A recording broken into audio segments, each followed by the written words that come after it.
¿Cuál ha sido hasta ahora la máxima objeción contra la existencia? Dios. Friedrich Nietzsche, ex homo. El concepto supremo del dibujo me lo ha proporcionado Heinrich Heine. En vano busco en los imperios, todos de los milenios, una música tan dulce y tan apasionada. Él poseía aquella divina maldad, sin la cual soy yo incapaz de imaginarme lo perfecto. Yo estimo el valor de hombres, de razas, por el grado de necesidad con que no pueden concebir a Dios separado del sátiro. ¿Y cómo maneja el alemán?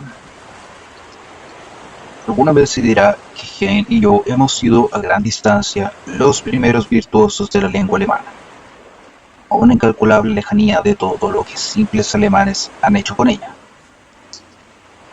Yo debo tener necesariamente una afinidad profunda con el Manfredo de Byron.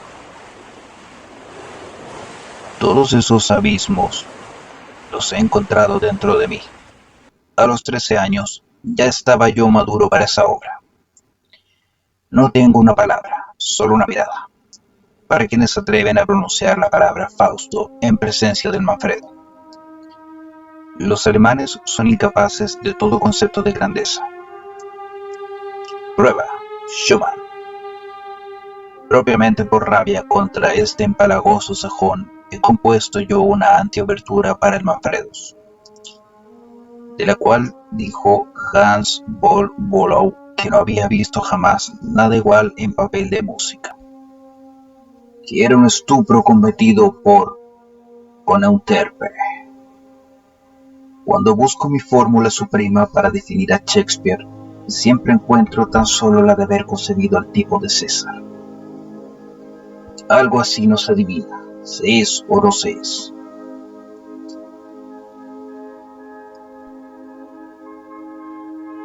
El gran poeta se nutre únicamente de su realidad, hasta tal punto que luego no soporta ya su obra. Cuando he echado una mirada a mi Zaratustra, me pongo después a andar durante media hora de un lado para otro de mi cuarto, incapaz de dominar una insoportable convulsión de sollozos. No conozco lectura más desgarradora que Shakespeare. ¿Cuánto tiene que haber sufrido un hombre para necesitar hasta tal grado ser un bufón? ¿Se comprende el Hamlet? No la duda, la certeza es lo que vuelve loco. Pero para sentir así es necesario ser profundo, ser abismo, ser filósofo. Todos nosotros tenemos miedo de la verdad. Y lo confieso, instintivamente estoy seguro y cierto de que Lord Bacon es el iniciador, el autotorturador experimental de esta especie de literatura, la más siniestra de todas. ¿Qué me importa la miserable charlatanería de esas caóticas y planas cabezas norteamericanas? Pero la fuerza para el realismo más poderoso de la visión no solo es compatible con la más poderosa fuerza para la acción, para lo monstruoso de la acción, para el crimen. Los presupone incluso. No conocemos ni de lejos suficientes cosas de Lord Bacon, el primer realista en todo sentido grande de esta palabra, para saber todo lo que él ha hecho, lo que él ha querido, lo que él ha experimentado dentro de sí. Y al diablo, señores críticos, suponiendo que yo hubiera bautizado mi Zaratustra con un nombre ajeno, el de Richard Wagner, por ejemplo, la perspicacia de 2 milenios no habría bastado para adivinar que el autor de Humano, demasiado humano, es el visionario del Zaratustra. Ahora que estoy hablando de las recreaciones de mi vida, necesito decir una palabra para expresar mi gratitud por aquello que con mucha más profunda y cordialmente me ha recreado. Esto ha sido sin ninguna duda el trato íntimo con Richard Wagner. Doy por poco el resto de mis relaciones humanas. Más por nada del mundo quisiera yo apartar de mi vida los días de Tripchen, días de confianza, de jovialidad, de azares sublimes, de instantes profundos. No sé las vivencias que otros habrán tenido con Wagner. Sobre nuestro cielo no pasó jamás nube alguna. Con esto vuelvo una vez más a Francia.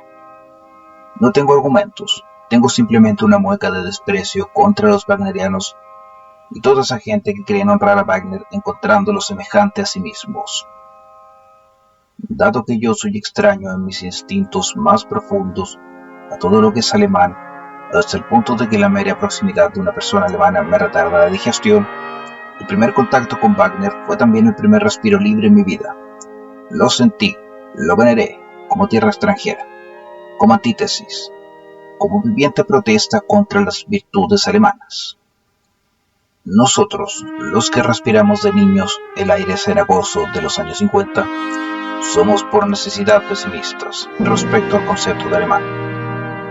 Nosotros no podemos ser otra cosa que revolucionarios. Nosotros no admitiremos ningún estado de cosas en que domine el santurrón. Me es completamente indiferente el escarlata, el santurrón que representa hoy la comedia vestido con colores distintos, el que se vista de escarlata o se ponga uniformes de húsar. Bien, Wagner era un revolucionario, huía de los alemanes. Quien es artista no tiene en cuanto tal patria alguna en Europa, excepto en París. La delicadeza en todos los 5 sentidos del arte, presupuesta por el arte de Wagner, la mano de las matices, la morbosidad psicológica se encuentran únicamente en París. En ningún otro sitio se tiene esa pasión en cuestiones de forma, esa seriedad en la misa de escena, o en la puesta en escena, es la seriedad parisiense por excelencia. En Alemania no se tiene ni la menor idea de la gigantesca ambición que alienta en el alma de un artista parisiense. El alemán es bondadoso, Wagner no lo era en absoluto. Pero ya he dicho bastante sobre cuál es el sitio al que Wagner corresponde, sobre quiénes son sus parientes más próximos. Es el tardío romanticismo francés, aquella especie arrogante y arrebatadora de artistas como Delacroix, como Berlioz, con un fondo de enfermedad, de incurabilidad en su ser, puros fanáticos de la expresión, virtuosos arriba abajo. ¿Quién fue el primer partidario inteligente de Wagner? Charles Baudelaire, primero también en entender a Delacroix. Baudelaire, aquel decadente típico en el que se ha reconocido una regeneración entera de artistas, ¿acaso él haya sido también el último? Lo que no le he perdonado nunca a Wagner, el haber condescendido con los alemanes, de haberse convertido en alemán de Reich. Donde Alemania llega, corrompe la cultura. Teniendo en cuenta unas cosas y otras, yo no habría soportado mi juventud sin música wagneriana, pues yo estaba condenado a los alemanes. Cuando alguien quiere escapar a una presión intolerable, necesita hachís. Pues bien, yo necesitaba Wagner. Wagner es el contraveneno por excelencia de todo el alemán. Veneno, no lo niego. Desde el instante en que hubo una partitura para piano de Tristán, muchas gracias, señor von Bülow, fui wagneriano. Las obras anteriores de Wagner las consideraba situadas por debajo de mí, demasiado vulgares todavía, demasiado alemanas. Pero aún hoy busco una obra que posea una fascinación tan peligrosa, una infinitud tan estremecedora y dulce como el Tristán. En vano busco en todas las artes. Todas las cosas peregrinas de Leonardo da Vinci pierden su encanto a la primera nota del Tristán. Esta obra es absolutamente el non plus ultra de Wagner. Con los maestros cantores y con el anillo descansó en ella. Volverse más sano. Esto es un paso atrás en una naturaleza contra Wagner. Considero una suerte de primer rango el haber vivido en el momento oportuno, el haber vivido cabalmente entre alemanes para estar maduro para esta obra. Tan lejos llega a mí la curiosidad del psicólogo. Pobre es el mundo para quien nunca ha estado lo bastante enfermo para gozar de esa voluptuosidad del infierno. Está permitido, está casi mandado, leer aquí una fórmula de los místicos. Pienso que yo conozco mejor que nadie las hazañas gigantescas que Wagner es capaz de realizar. los 50 mundos de extraños éxtasis para volar hacia los cuales nadie excepto él ha tenido alas. Y como soy lo bastante fuerte para transformar en ventaja para mí incluso lo más problemático y peligroso, siendo más y más fuerte, llamo a Wagner el gran benefactor de mi vida. Aquello en que somos afines, el haber sufrido, también uno a causa del otro, más hondamente de lo que hombres de ese siglo serían capaces de sufrir, volverá a unir nuestros nombres eternamente. Y así como es cierto que entre alemanes Wagner no es más que un malentendido, así es cierto que también yo lo soy y lo seré siempre.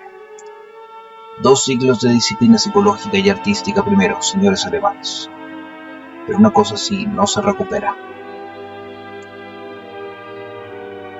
Voy a decir todavía unas palabras para los oídos más selectos. ¿Qué es lo que yo quiero en realidad de la música? Que sea jovial y profunda, como una melodía de octubre. Que sea singular, traviesa, tierna, una dulce mujercita llena de perfidia y encanto. No admitiré nunca que un alemán pueda saber lo que es música. Los llamados músicos alemanes, ante todo los más grandes, son extranjeros, eslavos, croatas, italianos, holandeses o judíos. En caso contrario, alemanes de la raza fuerte, alemanes extintos, como Heinrich Schütz, Bach y Händel. Lo mismo continúo siendo demasiado polaco para dar todo el resto de la música por Chopin, exceptuó por 3 razones el idilio de Sigfredo de Wagner. ¿Acaso también a Liszt sobrepuja a todos los músicos en los acentos aristocráticos de la orquesta? Y por fin, además, todo lo que ha nacido más allá de los Alpes, más acá. Yo no sabría pasarme sin Rossini, y aún menos sin lo que constituye mi sur en la música de mi maestro veneciano Pietro Gasti. Cuando digo más acá de los Alpes, propiamente digo solo Venecia. Cuando busco otra palabra para decir música, encuentro siempre tan solo la palabra Venecia. No sé hacer ninguna diferencia entre lágrimas y música. No sé pensar la felicidad del sur sin estremecimientos de pavor. Junto al puente Mayaba, hace un instante la grisácea noche. Desde lejos un cántico venía. Gotas de oro rodaban una a una sobre la temblorosa superficie. Todo, góndolas, luces y la música, ebrio se deslizaba hacia el crepúsculo. Instrumento de cuerda, así mi alma, de manera invisible conmovida, secreto cantábase temblando, ante los 1000 colores de su dicha, una canción de góndola. ¿Alguien había que escuchase mi alma? En todo esto, en la elección de alimentos, de lugar y clima, de recreaciones, reina un instinto de autoconservación que se expresa de la manera más inequívoca en forma de instinto de autodefensa. Muchas cosas, no verlas, no oírlas, no dejar que se nos acerquen, primera cordura, primera prueba, que no se es un azar sino una necesidad. La palabra corriente para expresar tal instinto de autodefensa es gusto. Su imperativo no solo ordena decir no allí donde el sí representaría un desinterés, sino también decir no lo menos posible. Separarse, alejarse de aquello a lo cual haría falta decir no una y otra vez. La razón en esto está en que los gastos defensivos, incluso los muy pequeños, si se convierten en regla, en hábito, determinan un empobrecimiento extraordinario y completamente superfluo. Nuestros grandes gastos son los gastos pequeños y pequeñísimos.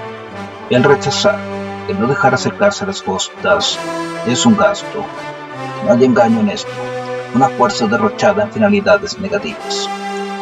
Simplemente por la continua necesidad de defenderse, puede uno llegar a volverse tan débil que ya no pueda defenderse. Supongamos que yo saliese de casa y encontrase, en vez del tranquilo y aristocrático Turín, la pequeña ciudad alemana. Mi instinto tendría que bloquearse para rechazar todo lo que en él penetraría de ese mundo aplastado y cobarde.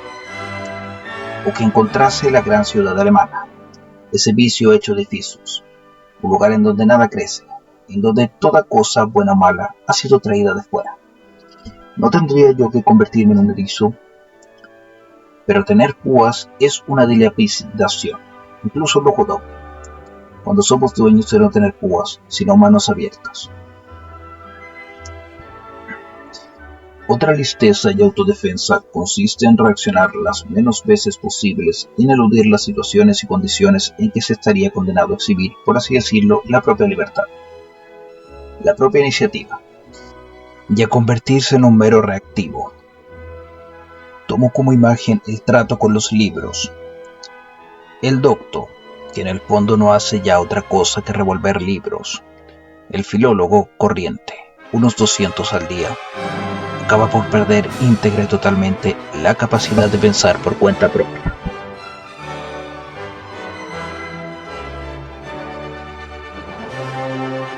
Si no revuelve libros, no piensa. Responde a un estímulo, un pensamiento leído. Cuando piensa, al final lo único que hace ya es reaccionar.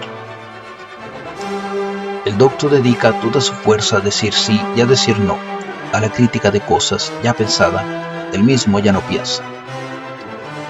El instinto de autodefensa se ha reblandecido en él. En caso contrario, se defendería contra los libros.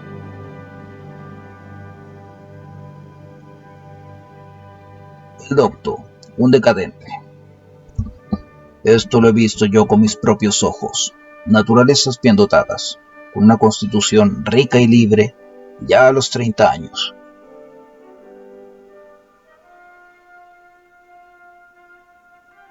Leídas hasta la ruina, reducidas ya a puras cerillas, a las que es necesario frotar para que den chispas, pensamiento. Muy temprano, al amanecer el día, la frescura y la aurora de su fuerza, era un libro. Esto yo lo califico de vicioso. En este punto no es posible eludir ya el dar la auténtica respuesta a la pregunta de cómo se llega a ser lo que se es. Con ello rozo la obra maestra en el arte de la autoconservación del egoísmo. Suponiendo en efecto que la tarea, la destinación, el destino de la tarea supere mucho la medida ordinaria, ningún peligro sería mayor que el enfrentarse cara a cara ante esta tarea. El llegar a ser lo que se es presupone el no barruntar ni de lejos lo que se es. Desde este punto de vista tienen su sentido y valor propios incluso los desaciertos de la vida, los momentáneos caminos secundarios y errados, los retrasos, las modestias, la seriedad dilapidada en tareas situadas más allá de la tarea. Todo esto puede expresarse una gran cordura, incluso la cordura más alta.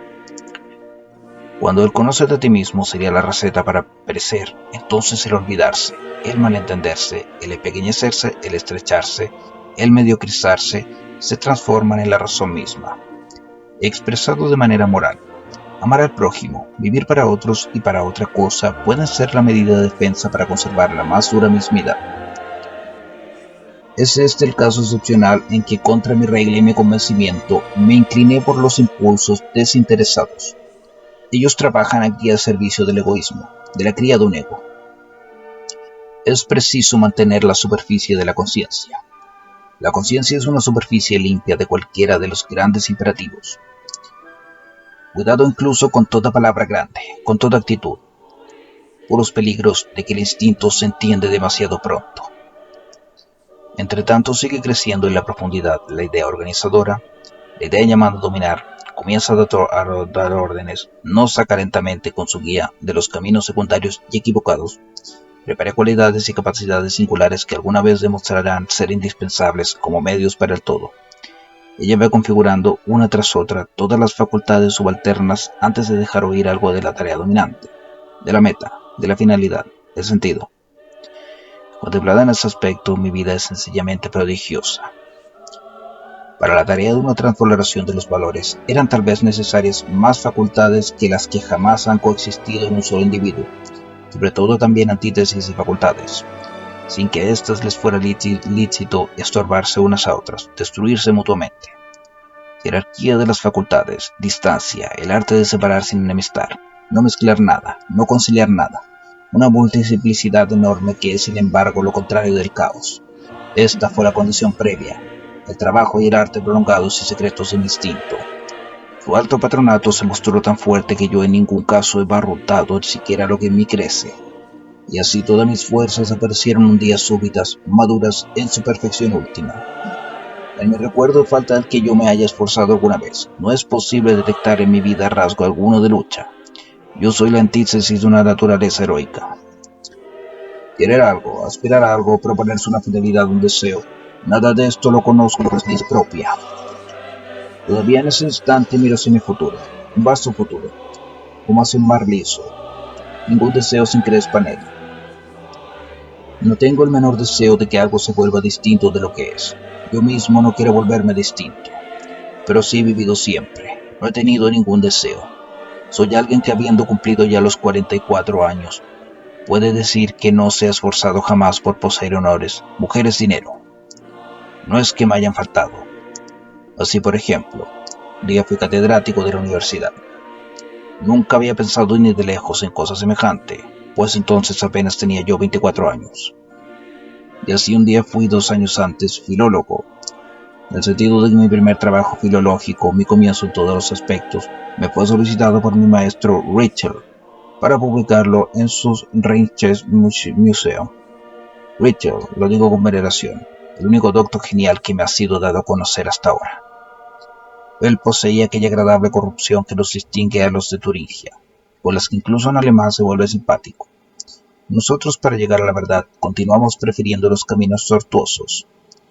Con estas palabras no quisiera en absoluto haber infravalorado a mi cercano paisano, el inteligente Leopold von Ranke.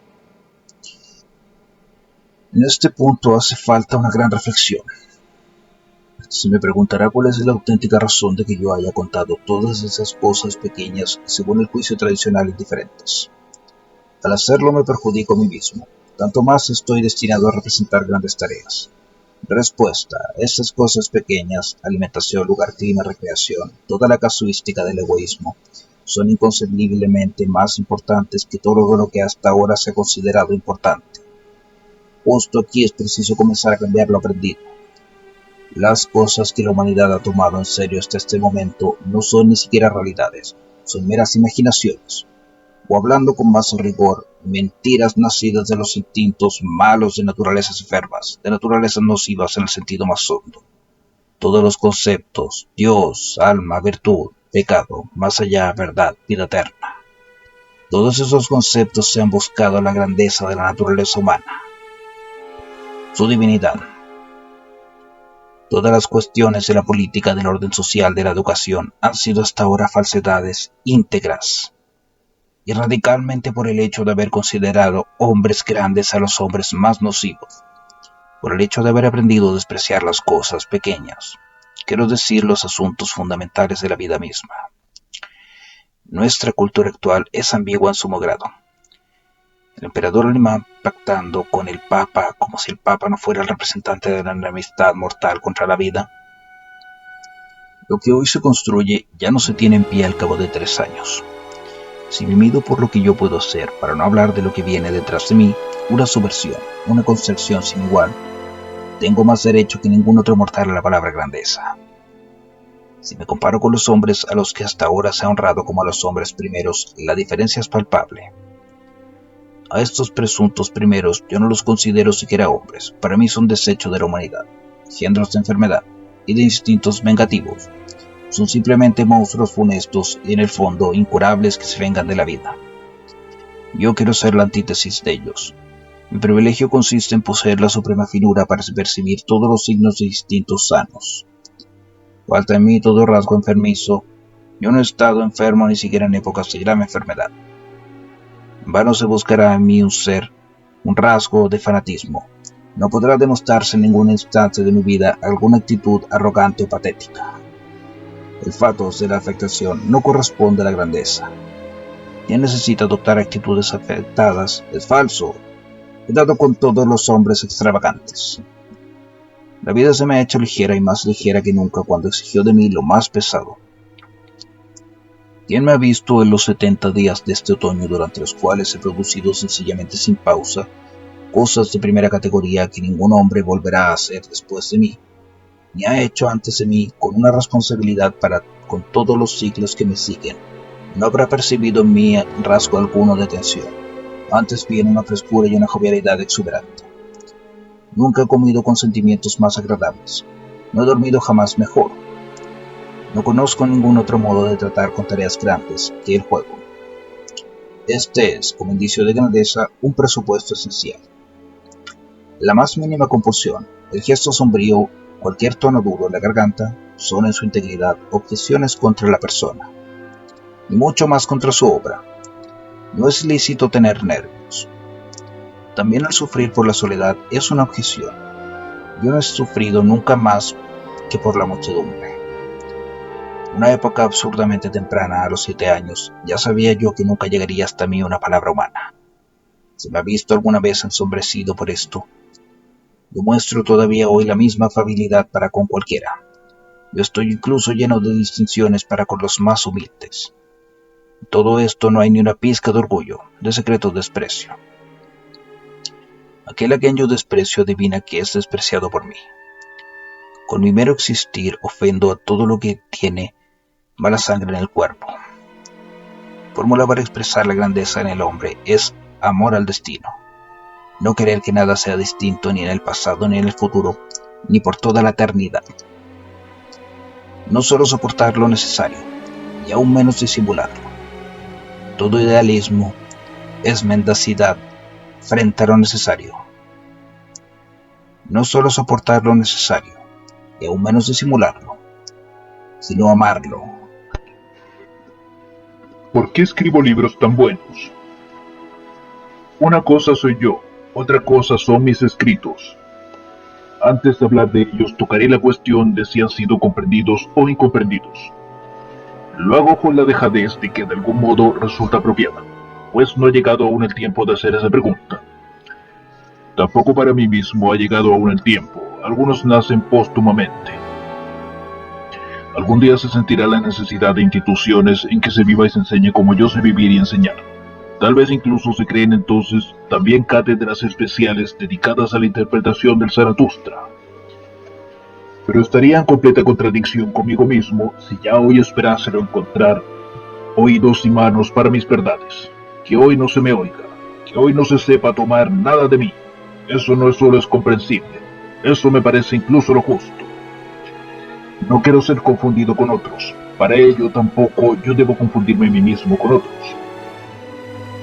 Lo repito, en mi vida se puede señalar muy poco de malvada voluntad. Tampoco de malvada voluntad literaria podría yo narrar apenas algunos casos. En cambio, demasiado de estupidez pura. Tomar en las manos un libro mío me parece una de las más raras distinciones que alguien puede concederse. O incluso que para hacerlo se quitará los guantes, para no hablar de las botas. Cuando en una ocasión el doctor Heinrich von Stein se quejó honestamente de no entender una palabra de mi Zaratustra, le dije que me parecía natural. Haber comprendido 6 frases de ese libro, es decir, haberlas vivido, eleva a los mortales a un nivel superior a aquel que los hombres modernos podrían alcanzar. Poseyendo este sentimiento de la distancia, ¿cómo podría yo siquiera desear ser leído por los modernos que conozco? Mi triunfo es precisamente lo opuesto del de Schopenhauer. Yo digo, no legor, no legar. No soy leído, no seré leído. No es que yo quiera infravalorar la satisfacción que me ha producido muchas veces la inocencia con que se han dicho no a mis escritos. Todavía este verano, en una época en la cual, con el excesivo peso de mi literatura, tal vez podría yo desnivelar la balanza con todo el resto de la literatura. Un catedrático de la Universidad de Berlín me dio a entender benévolamente que debería servirme de una forma distinta, pues cosas así no las lee nadie. Últimamente no ha sido Alemania sino Suiza la que me ha ofrecido los 2 casos extremos.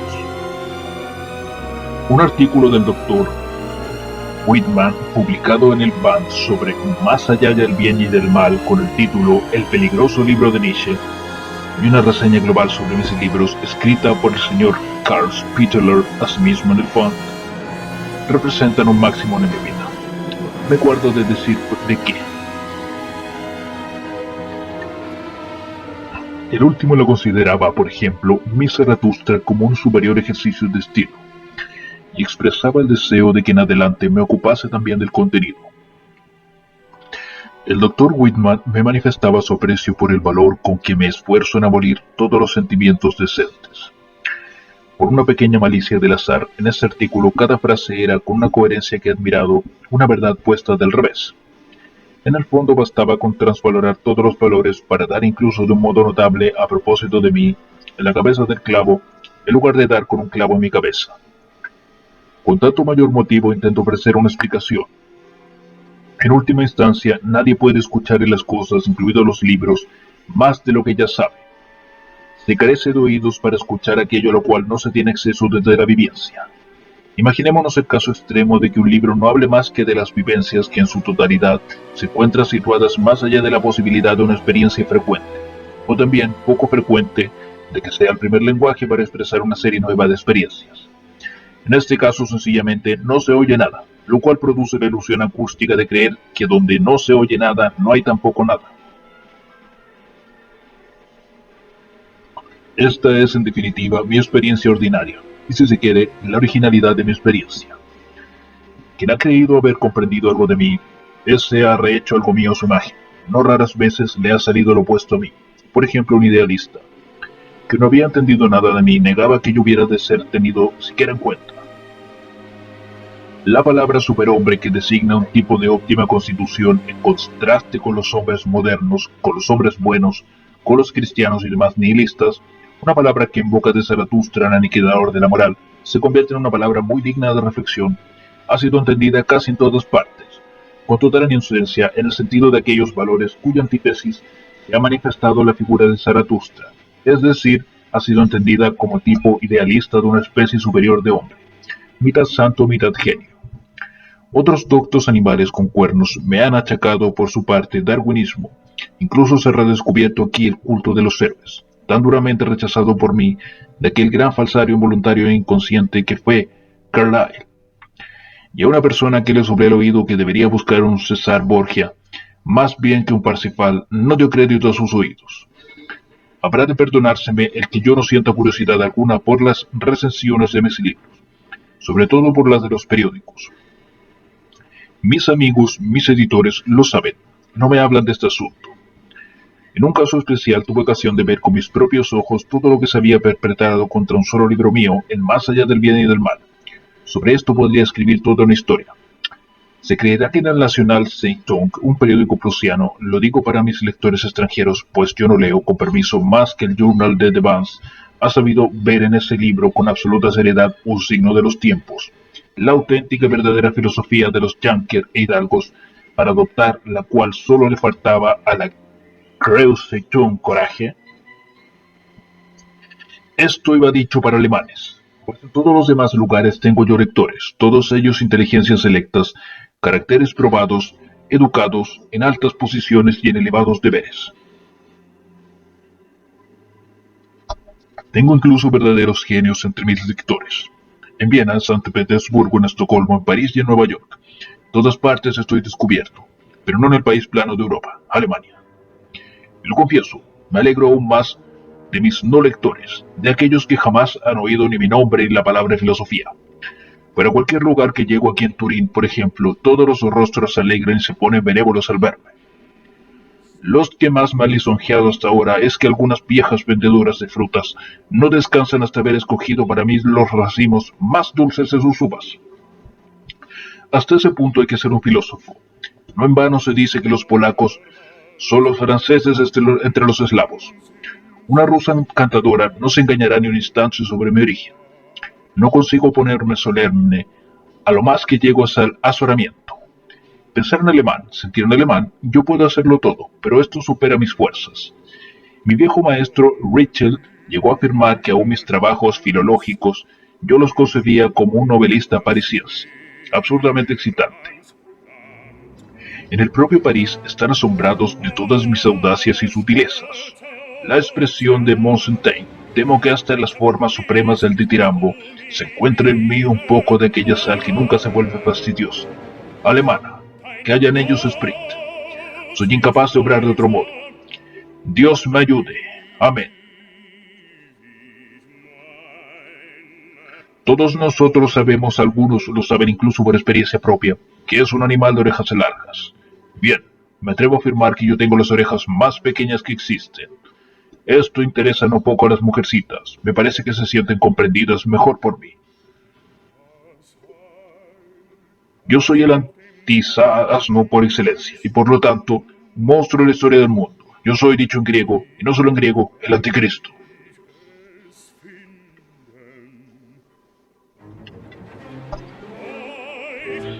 Yo conozco en cierta medida mis privilegios como escritor. En determinados casos puedo documentar incluso hasta qué punto la familiaridad con mis escritos corrompe el gusto. Sencillamente, no se soportan ya otros libros, y los que menos, los filosóficos. Es una distinción sin igual penetrar en este mundo aristocrático y delicado. Para hacerlo, no es lícito en absoluto ser alemán. Es, en definitiva, una distinción que hay que haber merecido. Pero quien es afín a mí por la altura del querer experimenta aquí verdaderos éxtasis del aprender. Pues yo vengo de alturas que ninguna ave ha sobrevolado jamás.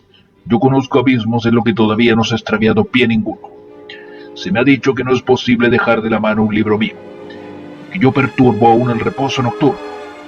No existe en absoluto una especie más orgullosa y a la vez más refinada de libros. Acá y allá alcanzan lo más alto que es posible alcanzar en la tierra. El cinismo hay que conquistarlos con los dedos más delicados y asimismo con los puños más valientes. Toda decrepitud del alma, incluso toda dispepsia, excluye de ellos, de una vez por todas. Hace falta no tener nervios. Hace falta tener un bajo vientre jovial. No solo la pobreza, el aire rancio de un alma excluye de ellos, y mucho más la cobardía, la suciedad, la secreta ansia de venganza asestada en los intestinos. Una palabra mía saca a la luz todos los malos instintos. Entre mis conocidos tengo varias cobayas en las cuales observo la muy instructivamente diversa reacción a mis escritos. ¿Quién no quiere tener nada que ver con su contenido? Por ejemplo, mis así llamados amigos, se vuelve impersonal al leerlos. Me felicita por haber llegado de nuevo tan lejos. También habrías, dice, un progreso en una mayor jovialidad en el tono. Los espíritus completamente viciosos, las almas bellas, los mendaces de pies a cabeza, no saben en absoluto qué hacer con estos libros. En consecuencia, los ven por debajo de sí, hermosa conclusión lógica de todas las almas bellas. El animal con cuernos entre mis conocidos, todos ellos alemanes con perdón, me da a entender que no siempre es de mi opinión, pero que sin embargo acá y allá, por ejemplo. Esto lo he oído decir incluso del Zaratustra. De igual manera, todo feminismo en el ser humano, también en el varón, es una barrera para llegar a mí. Jamás se encontrará en ese laberinto de conocimientos temerarios.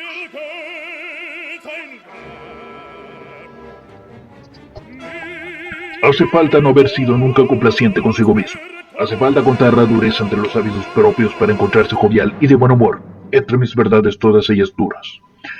Cuando me represento la imagen de un lector perfecto, siempre resulta un monstruo de coraje y de curiosidad, y además una cosa dúctil, astuta, cauta, un aventurero y un descubridor nato. Por fin, mejor que lo he dicho en el Zaratustra, no sabía yo decir para quién únicamente hablo en el fondo, la quien únicamente quiere contar él su enigma. A vosotros los audaces buscadores e indagadores, y a quien quiera que alguna vez se hayan lanzado con astutas velas a mares terribles, a vosotros los ebrios de enigmas, que gozáis con la luz del crepúsculo, cuyas almas son atraídas con flautas a todos los abismos laberínticos, pues no queréis con mano cobarde seguir a tientas un hilo, y allí donde podéis adivinar, odiáis seducir. Voy a añadir ahora algunas palabras generales sobre mi arte del estilo. Comunicar un estado, una tensión interna de fatos, por medio de signos, incluido el tempo de estos signos, tal es el signo de todo estilo, y teniendo en cuenta que la multiplicidad de los estados interiores es en mí extraordinaria, hay en mí muchas posibilidades del estilo, el más diverso arte del estilo que un hombre ha dispuesto nunca.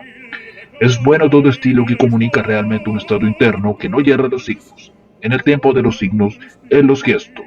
Todas las leyes del periodo son arte del gesto. Mi instinto es aquí infalible. Buen estilo en sí, una pura estupidez, mero idealismo, algo parecido a lo bello en sí, a lo bueno en sí, a la cosa en sí.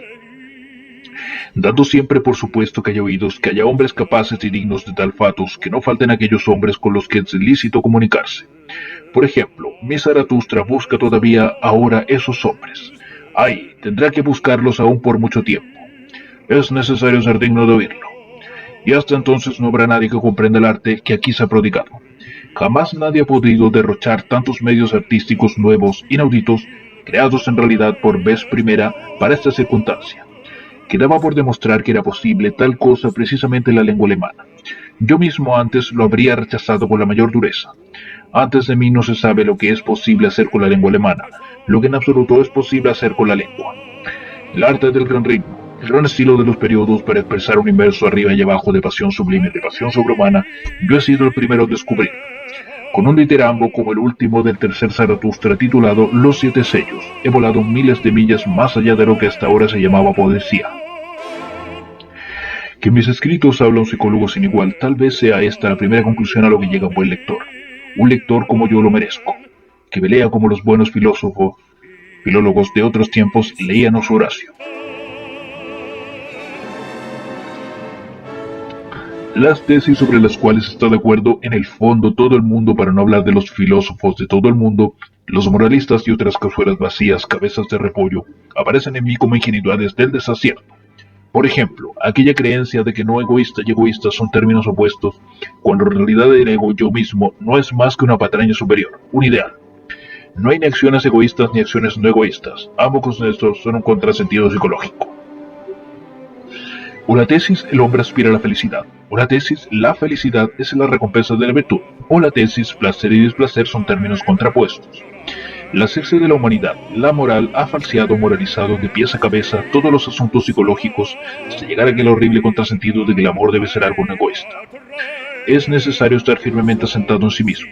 Es necesario apoyarse valerosamente sobre las propias piernas, pues de otro modo no es posible amar. Esto lo saben demasiado bien, en definitiva, las mujercitas. No saben qué diablos hacer con hombres desinteresados, con hombres meramente objetivos. ¿Me es lícito atreverme a expresar de paso la sospecha de que yo conozco a las mujercitas? Esto forma parte de mi dote dionisíaca. ¿Quién sabe? Tal vez yo sea el primer psicólogo del eterno femenino. Todas ellas me aman. Una vieja historia. Descontando a las mujercitas lisiadas, las emancipadas. ¿A quienes les falta la herramienta para tener hijos? Por fortuna, yo no tengo ningún deseo de dejarme desgarrar. La mujer perfecta desgarra cuando ama. Conozco esas amables métodos. ¡Ay, qué peligroso insinuantes subterráneos animalillos de presa! Tan agradables además. Una mujercita que persigue su venganza sería capaz de atropellar al destino mismo. La mujer es indeciblemente más malvada que el hombre, también más lista. La bondad en la mujer es ya una forma de degeneración. Hay en el fondo de todas las denominadas almas bellas un defecto fisiológico, no lo digo todo, pues de otro modo me volvería medio cínico. La lucha por la igualdad de derechos es incluso un síntoma de enfermedad, todo médico lo sabe. Cuanto más mujer es la mujer, tanto más se defiende con manos y pies contra los derechos en general. El estado natural, la guerra eterna entre los sexos, le otorga con mucho el primer puesto. Si ha tenido oídos para escuchar mi definición de amor, es la única digna de un filósofo. Amor, en sus medios la guerra, en su fondo el odio mortal de los sexos. Si ha oído mi respuesta a la pregunta sobre cómo se cura una mujer, se cura una mujer sobre todo, se la redime, se le hace un hijo. La mujer necesita hijos, el varón no es nunca más que un medio, así habló Zaratustra. Todo un género del más maligno idealismo que por lo demás también se da entre varones. Por ejemplo, Heinrich Ibsen, esa típica soltera vieja, tiene como meta envenenar la buena conciencia. Lo que en el amor sexual es naturaleza. Para no dejar ninguna duda sobre mi mentalidad tan honesta como rigurosa a este propósito, voy a exponer otra proposición de mi código moral contra el vicio. Bajo el nombre de vicio yo combato toda clase de contranaturaleza, o si se aman, las bellas palabras de idealismo. El principio dice así: la predicación de la castidad es una incitación pública a la contranaturaleza. Todo desprecio de la vida sexual, toda impurificación de esa vida con el concepto de impuro, es el auténtico pecado contra el Espíritu Santo de la vida. Para dar una idea de mí como psicólogo, recojo aquí un curioso fragmento de psicología que aparece de más allá del bien y del mal. Prohíbo por lo demás toda conjetura que era acerca de él, quien es el descrito por mí en este pasaje. Abre comillas. El género del corazón, tal como lo posee aquel gran oculto, el dios tentador y cazarratas nato de las conciencias, cuya voz sabe descender hasta el inframundo de toda alma, que no dice una palabra, no lanza una mirada en la que no haya un propósito y un guiño de seducción, de cuya maestría forma parte el saber parecer, y no aquello que él es, sino aquello que constituye para quienes lo siguen una compulsión más para acercarse cada vez más a él. para seguirle de un modo cada vez más íntimo y radical. El genio del corazón, que a todo lo que es ruidoso y se complace en sí mismo, lo hace enmudecer y le enseña a escuchar, que pule las almas rudas y les da a gustar un nuevo deseo, el de estar quietas como un espejo, para que el cielo profundo se refleje en ellas. El genio del corazón, que a todo lo que es ruidoso y se complace en sí mismo, lo hace enmudecer y le enseña a escuchar, que pule las almas rudas y está a gustar un nuevo deseo, el de ser quietas como un espejo, para que el cielo profundo se refleje en ellas. El genio del corazón, que a mano torpe y apresurada le enseña a vacilar y a coger las cosas con mayor delicadeza, que adivina el tesoro oculto y olvidado, la gota de bondad y de dulce espiritualidad escondida bajo el hielo grueso y opaco, y es una varita mágica para todo grano de oro que yació largo tiempo sepultado en la presión de mucho cieno y arena. El genio del corazón, de cuyo contacto todo el mundo sale más rico, no agraciado y sorprendido, no beneficiado y oprimido, como por un bien ajeno, sino más rico de sí mismo, más nuevo que antes, removido, oreado, sonsacado por un viento tibio. Tal vez más inseguro, más delicado, más frágil, más quebradizo, pero lleno de esperanzas que aún no tienen nombre, lleno de nueva voluntad y nuevo fluir, lleno de nueva contravoluntad y nuevo refluir. El nacimiento de la tragedia. Para ser justos con el nacimiento de la tragedia en 1872, será necesario olvidar algunas cosas. Ha influido e incluso fascinado por lo que tenía de errado por su aplicación al wagnerismo, como si este fuese un síntoma de ascensión. Este escrito fue justo por ello un acontecimiento en la vida de Wagner. Solo a partir de aquel instante se pusieron grandes esperanzas en su nombre. Todavía hoy se me recuerda a veces las discusiones sobre Parsifal, que en realidad yo tengo sobre mi conciencia el hecho de que haya prevalecido una opinión tan alta sobre el valor cultural de este movimiento. He encontrado muchas veces citado este escrito como el renacimiento de la tragedia en el espíritu de la música. Solo se ha tenido oídos para percibir en él una nueva fórmula de arte, del propósito de la tarea de Wagner. En cambio, no soy yo lo que de valioso encerraba en el fondo este escrito. Grecia y el pesimismo. Ese habría sido un título menos ambiguo, es decir, una primera enseñanza acerca de cómo los griegos acabaron con el pesimismo y de con qué lo superaron. Precisamente la tragedia es la prueba de que los griegos no fueron pesimistas. Schopenhauer se equivocó aquí, como se equivocó en todo. Examinándolo con cierta neutralidad, el nacimiento de la tragedia parece un escrito muy intempestivo. Nadie imaginaría que fue comenzado bajo los truenos de la batalla de Worms. Yo medité a fondo estos problemas ante los muros de Metz, en las frías noches de septiembre, mientras trabajaba en el servicio de sanidad. Podría creerse más bien que la obra fue escrita 50 años antes. Es políticamente indiferente, no le emana esa idea hoy. Desprende un repugnante olor hegeliano. Solo en algunas fórmulas está impregnada del amargo perfume cadavérico de Schopenhauer. Una idea, la antítesis dionisíaco y apolíneo, traspuesta a lo metafísico. La historia misma vista como el desenvolvimiento de esa idea, la tragedia, la antítesis superada en unidad. Desde esa óptica, cosas que jamás habían mirado cara a cara, puestas súbitamente frente a frente, iluminadas y comprendidas unas por medio de otras. La ópera, por ejemplo, y la revolución. Las dos innovaciones decisivas del libro son, por un lado, la comprensión del fenómeno dionisíaco con los griegos. El libro ofrece la primera psicología de este fenómeno, ve en él la única raíz de todo el arte griego. Lo segundo es la comprensión del socratismo. Sócrates, reconocido por primera vez como instrumento de la disolución griega, como decadente típico, racionalidad contra instinto. La racionalidad a cualquier precio como violencia peligrosa, como violencia que socava la vida. En todo el libro, un profundo hostil silencio contra el cristianismo. Este no es ni apolíneo ni dionisíaco, niega todos los valores estéticos, los únicos valores que el nacimiento de la tragedia reconoce. El cristianismo es nihilista en el más hondo sentido, mientras que en el símbolo dionisíaco se alcanza el límite extremo de la afirmación. En una ocasión saluda a los sacerdotes cristianos como una pérfida especie de enanos de subterráneos. Este comienzo es extremadamente notable.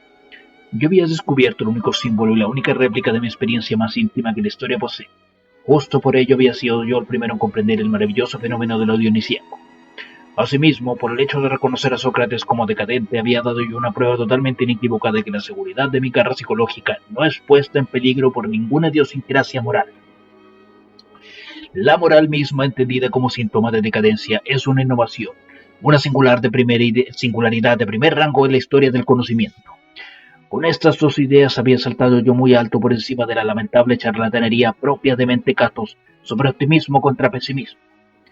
Yo fui el primero en ver la auténtica antítesis, el instinto degenerativo que se vuelve contra la vida con subterránea avidez de venganza. El cristianismo, la filosofía de Schopenhauer, en cierto sentido ya la filosofía de Platón, el idealismo entero como formas típicas y una fórmula de la afirmación suprema nacida de la abundancia, de la sobreabundancia, es decir, sin reservas aún al sufrimiento, aún a la culpa misma, aún a todo lo problemático y extraño de la existencia.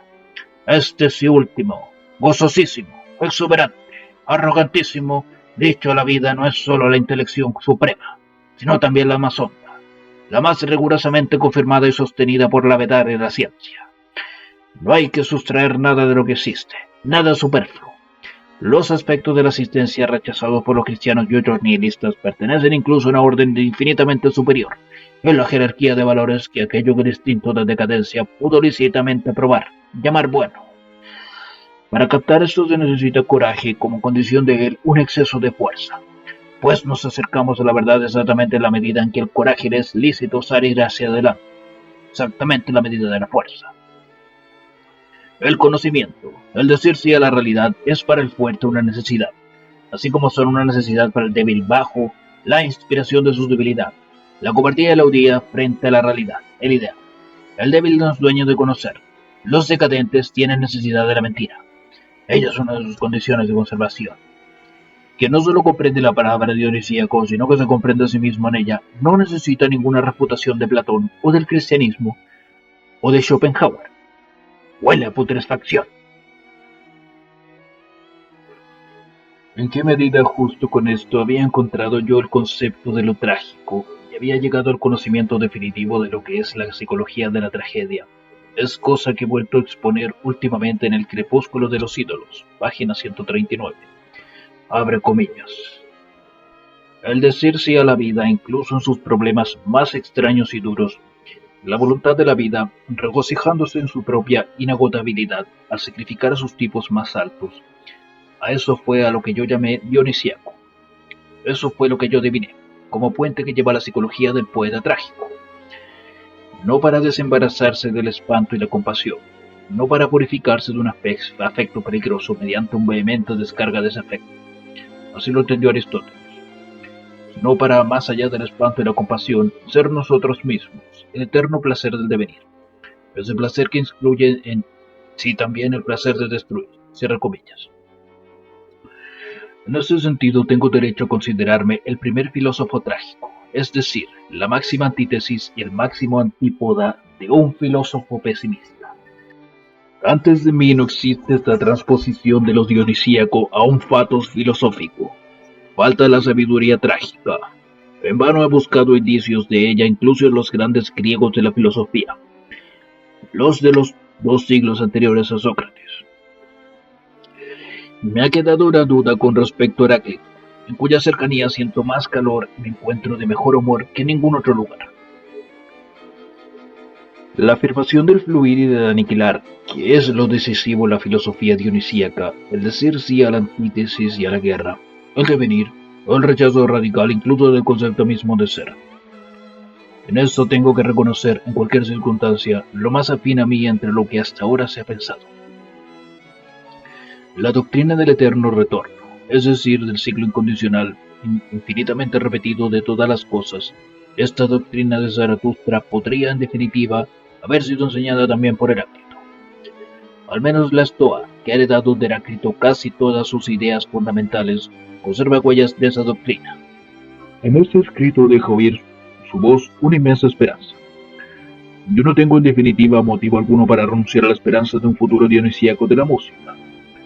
Adelantemos nuestra mirada a un siglo. Supongamos que mi atentado contra los milenios de contranaturaleza y de violación del hombre tiene éxito. Aquel nuevo partido de la vida que tiene en sus manos la más grande de todas las tareas, la cría selectiva de la humanidad, incluida la inexorable aniquilación de todo lo degenerado y parasitario, hará posible de nuevo en la tierra aquella demasía de vida de la cual tendrá que volver a nacer también el estado dionisíaco. Yo prometo una edad trágica, el arte supremo, en el decir sí a la vida, La tragedia volverá a nacer cuando la humanidad tenga detrás de sí la conciencia de las guerras más duras, pero más necesarias sin sufrir por ello. A un psicólogo le sería lícito añadir incluso que lo que en mis años jóvenes oí yo en la música wagneriana no tiene nada que ver en absoluto con Wagner. Y cuando yo describía la música dionisíaca, describía aquello que yo había oído. Yo tenía que transponer y transfigurar instintivamente todas las cosas al nuevo espíritu que llevaba dentro de mí. La prueba de ello, tan fuerte como solo una prueba puede serlo, es mi escrito Wagner en Bayreuth. Todos los pasajes psicológicamente decisivos se habla únicamente de mí. Es lícito poner sin ningún reparo mi nombre o la palabra Zaratustra, allí donde el texto pone la palabra Wagner. La entera imagen del artista ditirámbico es la imagen del poeta preexistente de Zaratustra, dibujado con abismal profundidad y sin rozar siquiera un solo instante de la realidad wagneriana. Wagner mismo tuvo la noción de ello, no se reconoció en aquel escrito. Asimismo, el pensamiento de Barrett se había transformado en algo que no será un concepto enigmático para los conocedores de mi Zaratustra. En aquel gran mediodía en que los elegidos entre todos se consagrarán a la más grande de todas las tareas, quién sabe, la visión de una fiesta que yo viviré todavía. El patos de las primeras páginas pertenece a la historia universal. La mirada de que se habla en la página séptima es la genuina mirada de Zaratustra. Wagner, Bayreuth, toda la pequeña miseria alemana es una nube en la que se refleja un infinito espejismo del futuro. Incluso psicológicamente, todos los rasgos de mi naturaleza propia están escritos en la de Wagner. La justa posición de las fuerzas más luminosas y fatales. La voluntad del poder como jamás hombre alguno la ha poseído. La valentía brutal en lo espiritual. La fuerza limitada para aprender, sin que la voluntad de acción quede suprimida por ello. Todo en este escrito es un presagio. La cercanía del retorno del espíritu griego. La necesidad de ante Alejandros que vuelvan a atar el nudo gordiano de la cultura griega, después de que ha sido desatado. Óigase el acento histórico universal con que se introduce en la página 30 el concepto de mentalidad trágica. Todos los acentos de ese escrito pertenecen a la historia universal. Esta es la objetividad más extraña que puede existir. La absoluta certeza sobre lo que yo soy se proyectó sobre cualquier realidad causal. La verdad sobre mí dejaba oír su voz desde una horrorosa profundidad.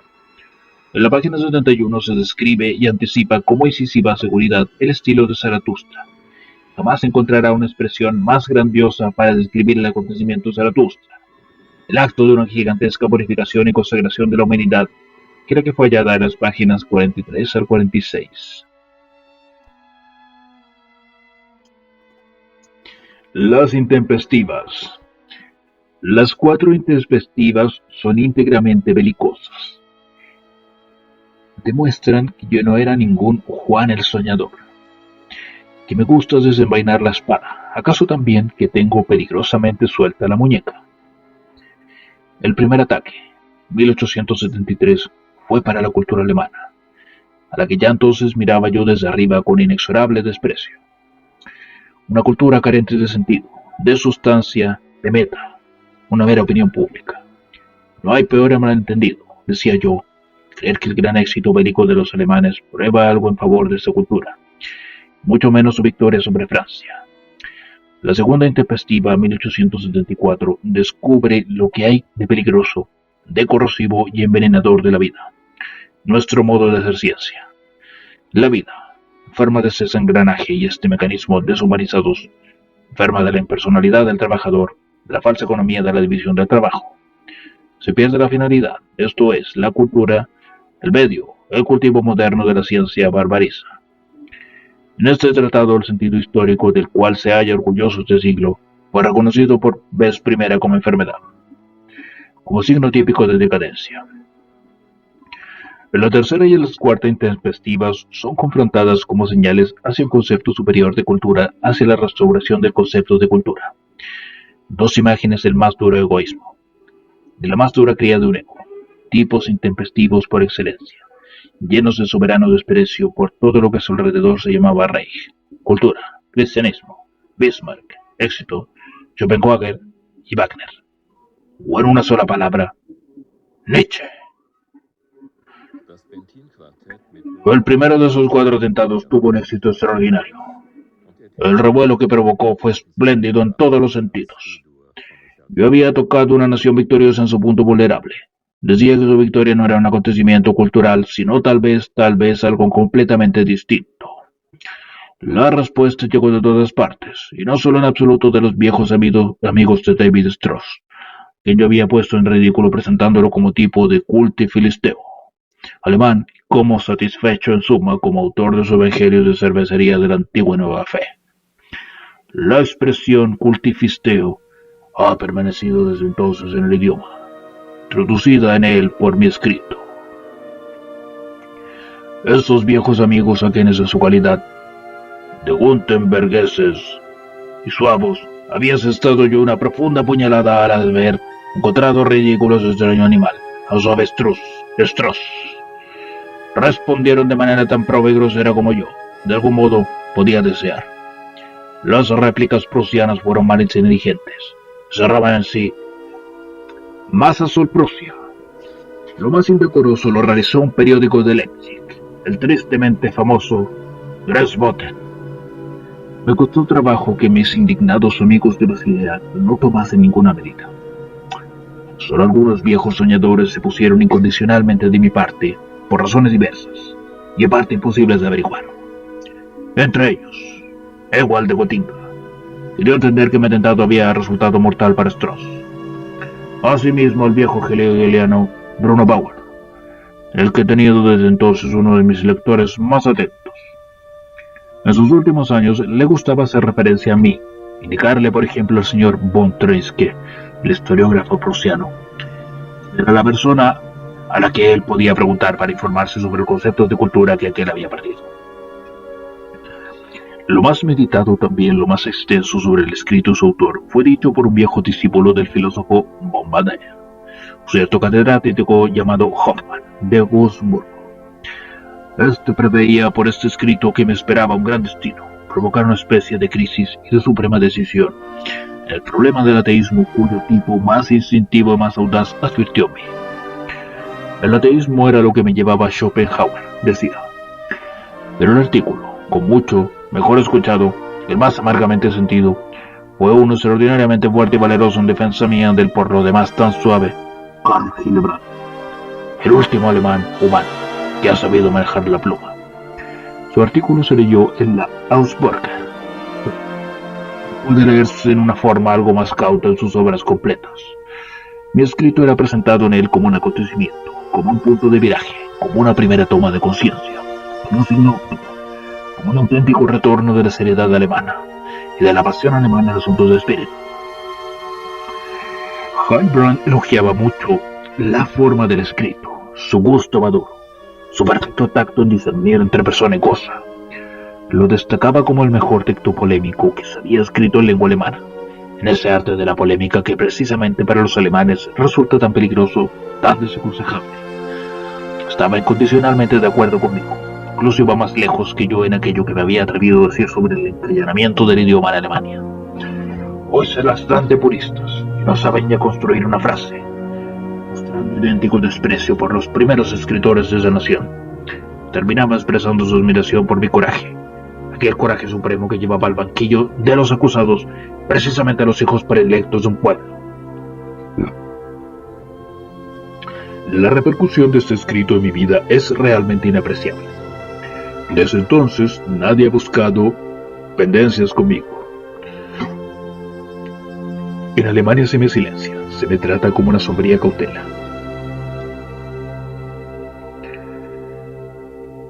Desde hace años he usado una incondicional libertad de palabra para la cual nadie hoy, menos que ninguna parte en el Reich, ha tenido suficientemente libre la mano.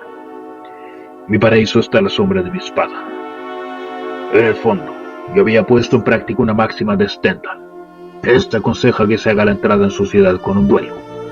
Como había elegido a mi adversario, el primer libre pensador alemán. De hecho, en mi escrito se dejó oír por primera vez una especie completamente nueva de libre pensamiento. Hasta hoy nada me es más lejano y menos afín que toda la especie europea y norteamericana de libre pensadores. Mi discordia con ellos, con esos incorregibles mentecatos y bufones de las ideas modernas, Es incluso más profunda que con cualquiera de sus adversarios.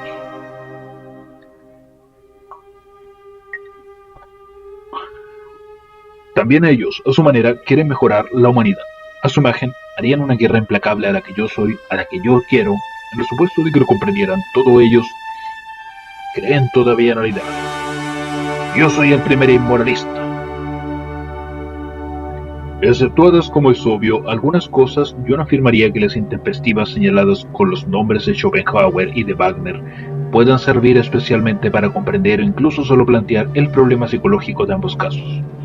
Así, por ejemplo, con profunda seguridad instintiva se dice ya aquí que la realidad básica de la naturaleza de Wagner es un talento de comediante, talento que en sus medios y en sus intenciones no hace más que extraer sus consecuencias. En el fondo yo quería con esos escritos hacer otra cosa completamente distinta que psicología. En ellos intentaba expresarse por vez primera un problema de educación sin igual, un nuevo concepto de la cría de un ego, de la autodefensa hasta llegar a la dureza, un camino hacia la grandeza y hacia tareas históricas universales. Hablando de grandes rasgos, yo agarré por los cabellos, como se agarra por los cabellos, una pasión, dos tipos famosos, y todavía no definidos en absoluto, con el fin de expresar algo, con el fin de tener en la mano unas cuantas fórmulas, signos, medios lingüísticos más. En definitiva, esto se haya también insinuado como una sagacidad completamente inquietante en la página 93 de la tercera intempestiva. Así es como Platón se sirvió de Sócrates, como una de semiótica para Platón. Ahora que vuelvo la vista de cierta lejanía a las situaciones de las que estos escritos son testimonio, no quisiera yo negar que en el fondo hablan meramente de mí. El escrito Wagner en Bayreuth es una visión de mi futuro. En cambio, Schopenhauer, como educador, está escrita mi historia más íntima, mi devenir. Sobre todo, mi voto solemne.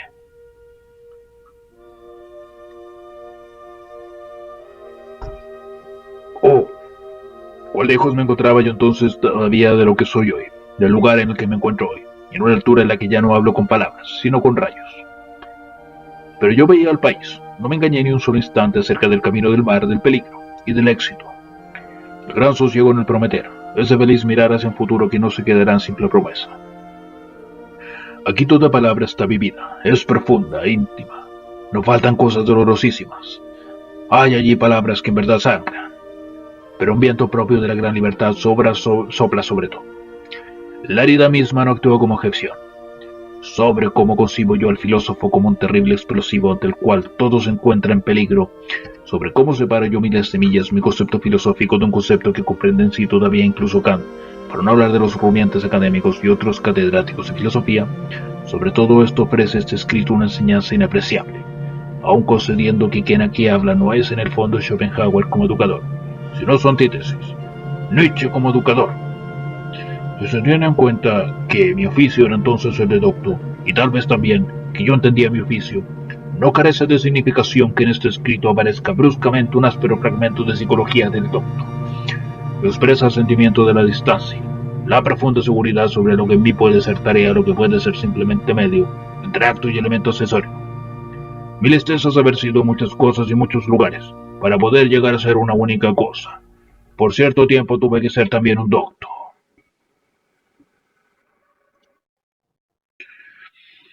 Esta historia continuará en audiolibros espaciales. No te la pierdas.